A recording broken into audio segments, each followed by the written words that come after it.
Greetings, my friends. I want to thank you all for subscribing. I want to thank all of my channel members for supporting me in this endeavor to save pop culture. And if you are not subscribed, please consider supporting this channel. We need you. Thank you. Greetings, my friends. I am Dictor Van Doomcock, the future ruler of Earth. And I come to you today with a purported answer to the question we've all wondered. Did Kathleen Kennedy actually set out to destroy Star Wars? While I have no personal knowledge of the situation myself, a source purporting to be inside Lucasfilm or Disney has reached out to me to present a fascinating take on the situation. Was Kennedy so full of resentment towards George Lucas that she wanted to smash his legacy, as some believe? Or was the situation more subtle, more nuanced than that? The answer is, frankly, rather surprising if true. A kind of mind-blowing allegation that just makes you shake your head in a stunned way, similar to getting kicked in the head by a donkey and then immediately being asked to do algebra. Before I proceed, however, I want to make it clear that the information I'm about to present to you is information provided by a third party, information which I have no way of independently verifying, so I must ask you to consider this as nothing more than unverified rumor and take it with a grain of salt. So here's the big question my agents posed to this source. Did Kathleen Kennedy set out with the purpose of destroying Star Wars? According to this source, the answer is no. Kennedy did not set out to destroy Star Wars at all, but she did mean to make it her own, and to remake it in her own image. This source claims that Kennedy fully intended to make successful movies, but in the process, she would put her indelible stamp on everything George Lucas did in a way that boggles my mind for sheer audacity. So how was she planning to accomplish this? This source replied to that question with a what-if scenario. Quote, "So in Kathy's perfect world, the sequel trilogy was a huge success, and she is now equal to George Lucas, and every movie she made would only add to her legendary status. Flush with success, Kennedy would slowly start hinting in interviews that all of Star Wars was really her idea, that George marginalized her, diminished her contributions, which are finally revealed through her enormous success. Kennedy would then do an Indiana Jones movie. It would blow away the fans, cementing her as the best movie maker of all time. And that's when all of her interviews would be about how George and Stephen held her back because she was a woman.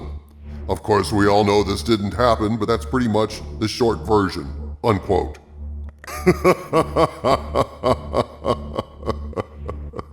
Oh, this is mind-blowing, isn't it?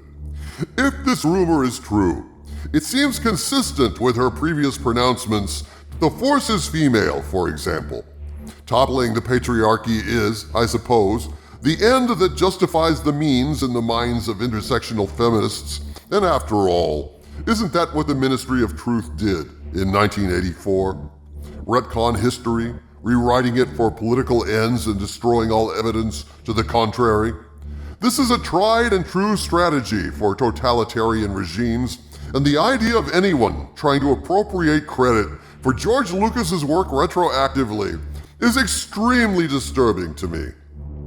I can absolutely understand Kennedy did what she thought was best for the franchise. I mean, what executive ever sets out to make a flop and then take the blame for it? But the notion that subsequently Kennedy might try to spin things, that she was the genius behind Star Wars and Indiana Jones all along, is astonishing.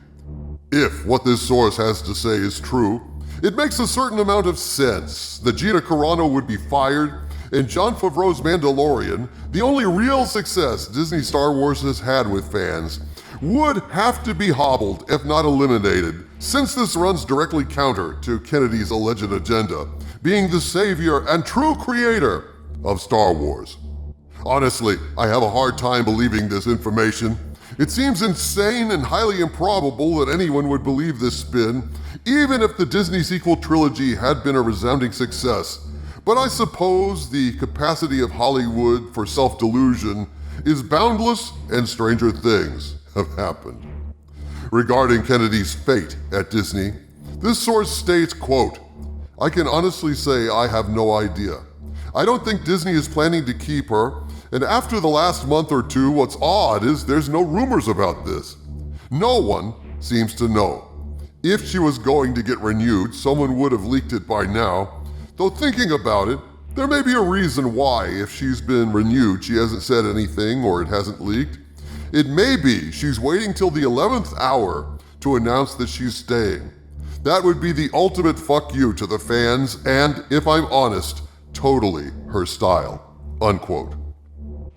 Again, it's hard to know if any of these rumors have any basis in truth, but there is a certain consistency in all these rumors from various sources. After all, if Kennedy was convinced that her version of Star Wars would be the most successful version ever made, if only it wasn't for those damn kids, the ist and phobe fans who rejected her amazing vision solely because they're haters and supporters of the dreaded and much ballyhooed patriarchy, kind of a throwback to the man they used to gripe about in old movies like Shaft and Superfly, then it makes sense that she would hate the fans who rejected her. Problem is, of course, Gina Carano. That's why Gina had to go. Think about it. If Kennedy is blaming misogynist fans for standing in the way of her enormous success, trying to say that male fans simply hate strong women in films, then why was Gina Carano's Cara Dune the most beloved character in The Mandalorian? Her mere existence and popularity completely demolished that bogus narrative excuse. The Mandalorian's most popular character was a strong woman, and the show was made by a man. Horror of horrors! It must have been horribly galling for one who claimed that the Force is female and it's a new day at Star Wars to have that excuse for the failure of the sequel trilogy dashed to bits and to be shown up by a man in the process? Hey, but that's showbiz, isn't it? The idea that Star Wars fans are a bunch of toxic man-baby assholes who are impossible to please was ruined when Jon Favreau pleased them.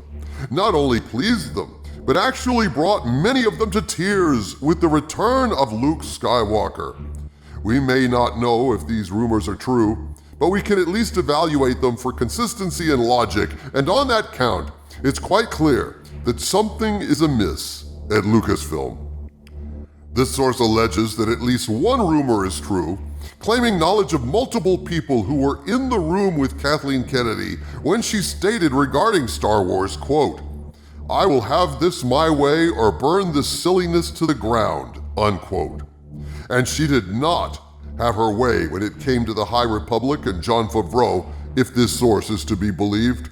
My source states that the High Republic is yet another reason Kennedy is gunning for Favreau, not because the return of Luke Skywalker sabotaged the launch of the High Republic by sucking all the publicity oxygen out of the room, as previously claimed by other sources, but more because of what Favreau allegedly failed to do to support the project. This source states, quote, "John had agreed that after the last episode of The Mandalorian, he was going to do an interview and put his support behind the High Republic, and he was going to release another behind the scenes of The Mandalorian Season 2, in which he was supposed to hint that the High Republic linked to The Mandalorian in some way, and he never did any of it." Kathy's team is just trying to find anything to put the blame on other than themselves. In a lot of ways, Hollywood seems a bit like high school if these reports are to be believed. Can you imagine the fate of a company hinging on the egos of certain powerful people? Yet another entry for Ripley's Believe It or Not. With Disney profits teetering and the company under financial pressure due to the coof impacting parks and travel, you'd think it would be all hands on deck, with Disney actively protecting their most profitable shows from this kind of juvenile maneuvering. But I guess that's why it's called La La Land. In conclusion, my source ended with this statement, quote, "I'll add this. While it's not clear, at least from my knowledge, what John is going to do, like will he quit, will he strike back, or give in and just draw a check, I do know he is pissed about Gina, and I know they're going after more people to cancel. I can't talk about that at this time, but this is not over. This is just the beginning," unquote. So there you have it, my friends. The latest update from the front of the Lucasfilm Uncivil War. Again, I have no idea how much of this is true. I can only tell you this is what I was told, and I'm passing it on to you for your consideration, complete with grains of salt and all. From the center of the earth, this is Dictor Van Doomcock bidding you all, my friends, stay angry.